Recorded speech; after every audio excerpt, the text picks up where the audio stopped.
Guys, I need you to hear this. Really hear it. Because while the world was watching Cyclone Vaianu hit New Zealand, something worse was happening on the other side of the Pacific. Something that killed people. Something that buried a family alive in the middle of the night. While they were sleeping, Cyclone Maila, Papua New Guinea, and the numbers coming out right now, this morning, April 13th, are devastating. 11 people confirmed dead, 10,000 people directly affected, 20,000 people in need of immediate assistance, entire coastal villages destroyed, roads and bridges gone, communities cut off, food supplies disrupted, and the death toll is almost certainly going to rise because the reports are scattered, because whole areas have no communication, because some of the communities hit hardest nobody has reached yet. So stay with me all the way through this video because this is a story that the mainstream media is barely covering and it deserves every second of attention. Let me start at the beginning because Maila's story is not just a storm story, it is a record-breaking story, and I need you to understand why this system was so extraordinary, even before it made landfall. Tropical Cyclone Maila formed as Tropical Low 37U in the northeastern Coral Sea on April 2nd between Papua New Guinea and the Solomon Islands. The system crossed 155° E into the area of responsibility of the Tropical Cyclone Warning Center in Port Moresby on April 4th and was named Maila, making it the first tropical cyclone named by TCWC Port Moresby since Cyclone Guba in 2007, the Watchers. The first tropical cyclone named by Port Moresby in 19 years. 19 years. That tells you something right there. Papua New Guinea does not often name cyclones because Papua New Guinea does not often get them, and yet here was Maila, forming right on their doorstep, and then doing something that stunned meteorologists worldwide. Cyclone Maila became the first hurricane-strength storm on record in the heart of the Solomon Sea north of 10 degrees, according to NOAA's Historical Hurricane Tracks database. Yale Climate Connections first. On record, in that location, ever. In recorded history, no storm like Maila has ever existed where Maila existed. This is not just a rare storm. This is unprecedented. Now let me give you the intensity numbers, because these numbers are the reason I'm recording this right now. At its absolute peak, Cyclone Maila moved across the Solomon Sea with winds reaching nearly 300 kilometers per hour, briefly intensifying to a Category 5 storm. Sharjah 24, 300 kilometers per hour. Category 5. The highest category that exists, the same category as some of the most destructive cyclones in Pacific history. The Australian Bureau of Meteorology said as of 4 a.m. Thursday AEST, the system had sustained winds near the center of 185 kilometers per hour with wind gusts to 260 km/h, RNZ 260 km/h gusts. And the significant wave heights around its core. Significant wave heights are estimated near 9.8 meters, with maximum waves potentially reaching twice that height under extreme conditions, producing phenomenal seas near the cyclone core. The Watchers, 9.8 meters significant wave height, with maximum waves potentially twice that, nearly 20 meters, a 6-story building made of water, in the Solomon Sea, right next to some of the most vulnerable island communities on Earth, and this is the part that breaks my heart. The governor of Papua New Guinea's Milne Bay province said they were unprepared for a severe cyclone. Maila formed near the province earlier in the week, causing widespread damage before moving toward Solomon Islands. RNZ unprepared, he said that word, unprepared, not because they were negligent, not because they ignored warnings, but because this region does not get cyclones. Gordon Wesley said there's been unprecedented damage, especially in the province's smaller islands. He said they do not often get cyclones in Milne Bay. RNZ. They do not often get cyclones in Milne Bay. These are communities built for a world without severe cyclones, houses not designed for 185 km/h winds, infrastructure not hardened for Category 5 storm surge, gardens not protected for prolonged catastrophic flooding, and then Maila arrived, where no storm like it had ever been before, and did what a Category 5 does to a place that has never seen a Category 5. Now let me tell you about Asiko Village. because this is the story that made me stop, completely stop. 8 people were killed when a landslide buried a house in a Siko village in Kongara constituency in central Bougainville. Reports received by NBC News said the tragedy struck early Thursday evening, April 9th. A couple, their son and grandchild, are among those killed in the landslide. Their bodies have been recovered. RNZ. Thursday evening, April 9th, a family, a couple, their son, their grandchild, asleep in their home, and a landslide buried the house, in the dark, in the middle of the night. Without warning, Bougainville resident Lohial Nuau delivered emergency supplies to Kongara village, where a family of 4 adults and 4 children died. He told the ABC their house collapsed in a nighttime landslide while everyone was asleep inside. 2 of the women killed were pregnant. News AZ. 2 of the women killed were pregnant. 8 people, 1 house, 4 adults, 4 children, 2 of them pregnant, asleep, and the hill above them gave way. That is what prolonged catastrophic rainfall does to mountain terrain. Day after day after day of saturation, until the slope cannot hold anymore, until gravity wins. At night, when families are sleeping. 2 women were also killed by falling trees in Bougainville, and around 12 other people were being treated in hospital for storm-related injuries. The watchers? 11 dead in total, 12 in hospital, and those numbers almost certainly incomplete. And here is the part of this story that is critically important, and that almost nobody is reporting. The disaster happened on April 9th, but the world did not hear about it until April 12th. 3 days later. The disaster occurred on Thursday, but has only now been reported due to communication difficulties. The star communication difficulties. 3 days. 3 days in which families were buried, in which the injured lay in hospitals with no supplies, in which villages sat underwater, without anyone on the outside knowing, because the roads were gone, the bridges were gone, the phone lines were down, and for 3 days, these communities were completely alone. That is the hidden tragedy of remote Pacific Island disasters. And Papua New Guinea, especially Bougainville, is one of the most geographically isolated and communication-challenged regions in the world. Access to Panguna, home to a gold and copper mine that was once among the world's largest, had been cut. Gulf today Panguna, the mine that once generated enormous wealth for Bougainville, cut off, roads in, roads out, all gone.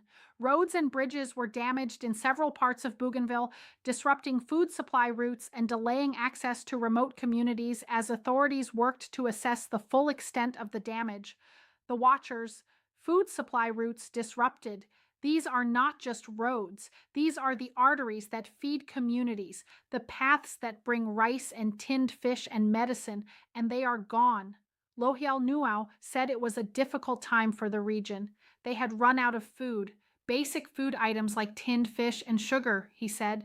News.as. They had run out of food, tinned fish, sugar, the basics, gone. And remember, Maila hit on April 9th. It is now April 13th. 4 days later, and these people are still hungry, still without proper shelter, still waiting for help to reach them. Now I want to give you the full scale of the human impact, because the 11 deaths number, as devastating as it is, does not capture the full story. Initial estimates suggest more than 10,000 people were affected and nearly 20,000 are in need of immediate assistance across Bougainville. The watchers, 20,000 people in need of immediate assistance, not eventual assistance, immediate. Right now, today, food, water, medical care, temporary shelter, 20,000 people across scattered islands and remote mountain communities, many accessible only by sea or air, with damaged infrastructure that makes both difficult. Many residents have been left homeless, while roads and bridges have been destroyed, disrupting food supplies. Additionally, schools are expected to remain closed for the week. The star schools closed for the entire week, not because of a precaution, because the infrastructure is destroyed, because children cannot get there safely, because some school buildings may not be standing anymore. And the Arawa District Hospital, The Arawa District Hospital in Bougainville has put out a call asking for basic supplies for people who are being treated for injuries and their families. These families arrived with nothing but the clothes on their backs. Many are recovering from injuries, it said, News Azi. Nothing but the clothes on their backs. A hospital asking for basic supplies because the people arriving have nothing. And the hospital itself, stretched, overwhelmed, asking the public for help, in a region where the public has also just been devastated. Now, let me explain something about Bougainville, because context matters here, and the international coverage is missing it entirely. Bougainville is not just a province of Papua New Guinea, it is an autonomous region, one that held an independence referendum in 2019, where 98% of the population voted to separate from Papua New Guinea. Negotiations for independence are ongoing, which means Bougainville is navigating not just a cyclone disaster, but a political transition, a region trying to build its own government, its own institutions, its own future. And now, underneath all of that, a cyclone has destroyed critical infrastructure, roads, bridges, food supply chains, and killed 11 of its people. Bougainville Autonomous Region President Ismail Tarawama urged the population to not lose hope in a statement Friday. Gulf today, not lose hope. That is a leader speaking to a people who watched the hill above their village come down, who found their food gardens underwater, who arrived at hospital with nothing. Not lose hope. That is the hardest kind of leadership. Now, let me tell you about what makes Maila scientifically remarkable, because this is the part I find genuinely extraordinary, and it connects to something much larger, something I have been tracking for weeks. Maila is unusually close to the equator, raising the risk of colossal rains and flooding in some places that seldom or never see tropical cyclones. Some islands could be deluged by rainfall totals in the 20 to 40-inch range, and even higher local amounts cannot be ruled out. Yale Climate Connection's 20 to 40 inches of rainfall in certain locations, on islands that seldom see tropical cyclones, on terrain that has no experience with this, on soil that is not conditioned to drain it, in communities built without this in mind, and the positioning near the equator. Cyclones normally do not form close to the equator. The Coriolis effect, the rotation of the Earth, is too weak near the equator to spin up a proper cyclone. So when Maila formed where it did, scientists took notice. The system had a central pressure of 941 HPA while beginning a gradual weakening trend after recent rapid intensification. The Watcher's 941 hectopascals. That is an exceptionally low pressure reading. The lower the pressure at the center, the more powerful the storm, and Maila got there fast. Rapid intensification. That phrase, rapid intensification, is the one that chills meteorologists. It means a storm going from manageable to catastrophic in 24 hours or less. This slow movement is increasing the likelihood of ocean upwelling beneath the cyclone, a process that brings cooler subsurface water to the surface and reduces the available energy for maintaining intensity. The only thing that slowed Maila was its own slowness, moving at just 6 km/h, so slowly that it started cooling the water beneath it, ocean upwelling, stealing its own fuel.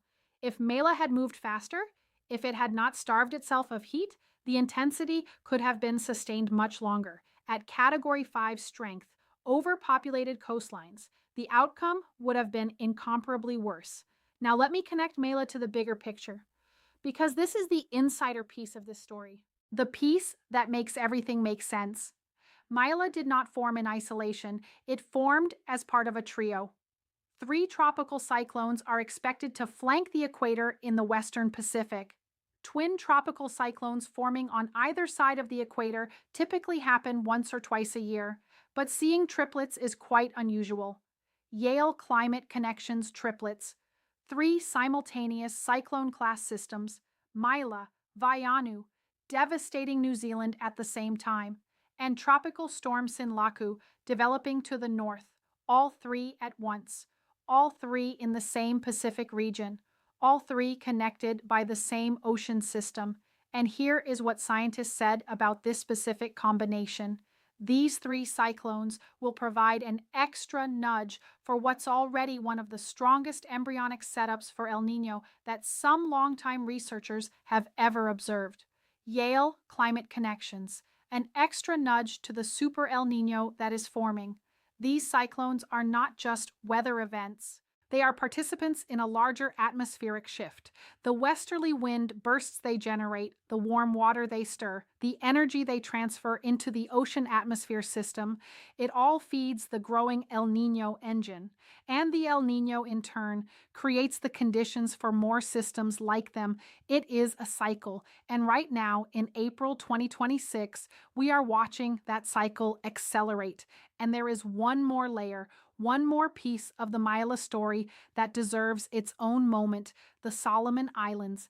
Because Maila did not only hit Papua New Guinea, another $1.5 million will be provided to Solomon Islands, where severe impacts have been felt in remote communities across Western and Choiseul provinces, EWN Western Province, Choiseul Province, remote communities. The head of police in the Western Solomon Islands said the impacts from Maila were the worst the province has seen since a major earthquake and tsunami in 2007.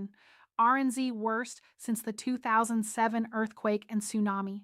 The 2007 Solomon Islands earthquake was a magnitude 8.1 megathrust event. It generated a tsunami that killed 52 people, and Maila was compared to that by the head of police, who has seen both. In 2007, 52 people died. In 2026, the comparison is being made, and we do not yet have the full damage picture from the Solomon Islands, not remotely close. The Solomon Star reported a shop in Gizo had part of its roof ripped off in the storm. Scoop Gizo, the capital of Western Province, roofs torn off, and the remote islands beyond Gizo. Those reports have not come in yet. Now here is what Australia is doing, and I want to give credit here because this response has been fast. Australia pledged a $2.5 million in aid to Pacific neighbors Papua New Guinea and the Solomon Islands on Sunday after tropical cyclone Maila caused devastating floods and landslides that killed 11. Australia's Foreign Minister Penny Wong pledged a $1 million for Papua New Guinea to respond to the cyclone's impact in Bougainville and Milne Bay. Gulf Today, a $1 million for PNG, a $1.5 million for Solomon Islands, total of a $2.5 million pledged, within 24 hours of the death toll being confirmed. Australia's Foreign Minister Penny Wong said Australia stood shoulder to shoulder with PNG and Solomon Islands as they responded to the disaster. Gulf Today, shoulder to shoulder.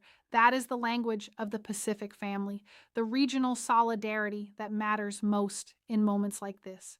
And Papua New Guinea Prime Minister James Marape said the national government was organizing food, clean water, and temporary shelter for affected communities, announcing plans to travel to Milne Bay province where there were reports of widespread damage. Reports are still coming in and are scattered, but we will make sure we reach every place, every island, and every community that has been affected. Gulf Today. Reach every place, every island, every community. That is a promise to reach people who are currently unreachable, because the roads are gone, because the bridges are down, because this is Papua New Guinea, a country of mountains and jungles and remote islands where reaching every community is a logistical operation that takes days, sometimes weeks. Now I want to say something directly, something I do not think people understand about this disaster. Maila was simultaneously the first ever hurricane-strength storm in that part of the Solomon Sea, a Category 5 at peak, 185 km/h, sustained winds when it affected communities, gusts to 260 km/h, wave heights approaching 20 meters at maximum, 20-40 inches of rain on some islands, and it hit communities that have essentially no cyclone preparedness infrastructure, no cyclone shelters, no established evacuation routes, no early warning culture built over generations because they have never needed it before. And yet, at least 11 dead, not hundreds, not thousands.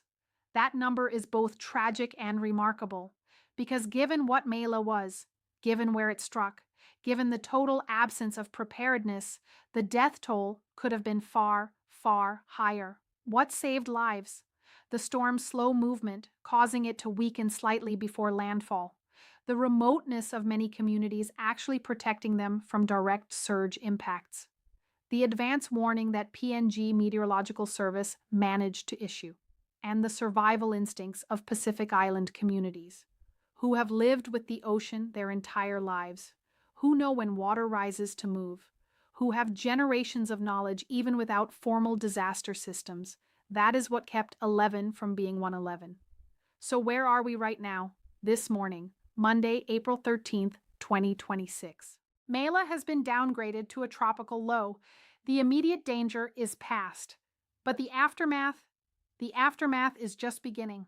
Although Maila weakened as it interacted with southeastern Papua New Guinea and moved toward the Coral Sea, flood, landslide, and access risks remained elevated in saturated areas. The watchers elevated, still elevated. The ground is soaked. The rivers are swollen. The slopes are unstable. More rain can still trigger more landslides without any new storm at all. And the access crisis is the most urgent problem right now. The delay in establishing the full scale of the disaster has reflected the difficulty of reaching mountainous inland settlements and scattered island communities after several days of extreme weather. Arabian Post. We do not know the full scale yet. We do not know how many communities are completely isolated. We do not know the complete damage to coastal villages. We do not know how many people have injuries not yet reaching hospitals. Because the roads are still gone. Because the bridges are still down, because the helicopters and boats are only now starting to get through, and every hour of delay is an hour a family goes without food, an hour a wound goes untreated, an hour a child drinks contaminated water. And I want to end with the Asiko village family because I cannot get them out of my mind. A family asleep on the night of April 9th, trusting the mountain above them as they had every night of their lives. A couple, their son, their grandchild, 4 adults, 4 children, 2 of the women pregnant, and at some point in the night, the slope gave way. 8 people, 1 house, gone. Bougainville Autonomous Region President Ishmael Torawama urged residents not to lose hope as the autonomous government assessed the damage and appealed for patience. Arabian Post. Not lose hope. For the survivors of Asiko village, that is the hardest ask, but it is also the right one. Because the Pacific has survived these events before, because these communities are resilient in ways that are hard to describe from the outside, because the people of Bougainville, who have survived a civil war, who have navigated a complex independence process, who have rebuilt their society with their own hands, they will rebuild again. They always do. What I am asking you to do right now is tell someone about this, because this story is getting almost no coverage outside the Pacific. The world is watching New Zealand.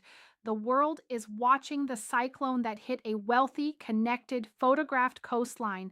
And meanwhile, in Bougainville, a family of 8 is gone. 20,000 people need help immediately. Coastal villages are destroyed, and the full picture is still coming in. This matters, these people matter, and this disaster deserves the same attention we give every other one. If you have a way to help, Red Cross Pacific, CARE Australia, World Vision Pacific are all active in this response right now. I will have a full follow-up the moment the access situation improves, the moment the true scale of village destruction is confirmed, the moment we know what the Solomon Islands is actually dealing with. Subscribe, hit the notification bell. Stay with this story, because the people of Bougainville are still counting their losses, and the world should be paying attention. Stay safe, everyone. Bye-bye.